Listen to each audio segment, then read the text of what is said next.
एक 80 वर्षीय व्यक्ति अपने 45 वर्षीय उच्च शिक्षित बेटे के साथ अपने घर में सोफे पर बैठा था। अचानक उनकी खिड़की पर एक कौवा बैठ गया। पिता ने अपने बेटे से पूछा, यह क्या है? बेटे ने जवाब दिया, यह एक कौवा है। कुछ ही मिनटों के बाद पिता ने अपने बेटे से दूसरी बार पूछा, यह क्या है?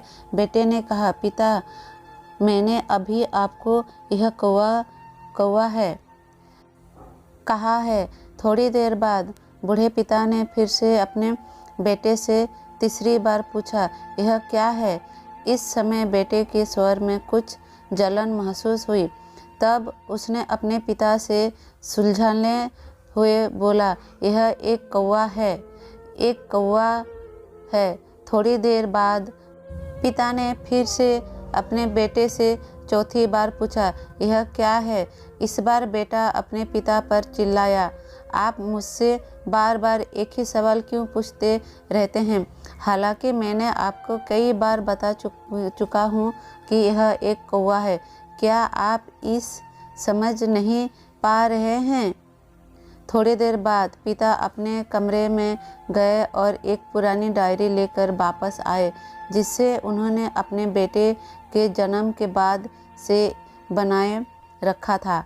एक पेज खोलने पर उन्होंने अपने बेटे को उस पेज को पढ़ने के लिए कहा। जब बेटे ने इसे पढ़ा तो निम्नलिखित शब्दों डायरी में लिखे गए थे, आज मेरा 3 साल का छोटा बेटा सोफे पर मेरे साथ बैठा था जब खिड़की पर एक कौवा बैठा था।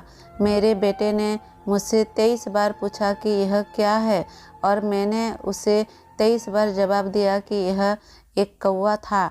मैंने उसे हर बार प्यार से गले लगाया और उसने मुझसे 23 बार फिर से वही सवाल पूछा।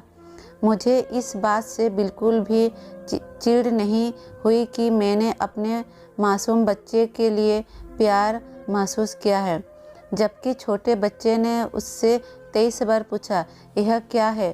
पिता को 23 बार पूरे सवाल का जवाब देने में कोई जलन महसूस नहीं हुई, और आज जब पिता ने अपने बेटे से सिर्फ 4 बार यही सवाल पूछा तो बेटे को चिढ़ और गुस्सा महसूस हुआ।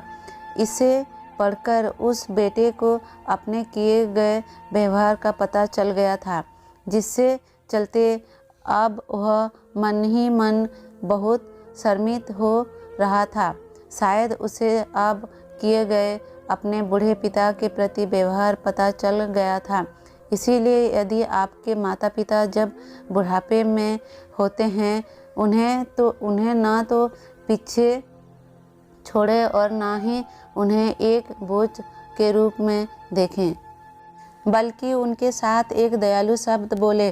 शांत, आज्ञाकारी, विनम्र और अनेक प्रति दयालु बने। अपने माता पिता के प्रति विचारशील रहें।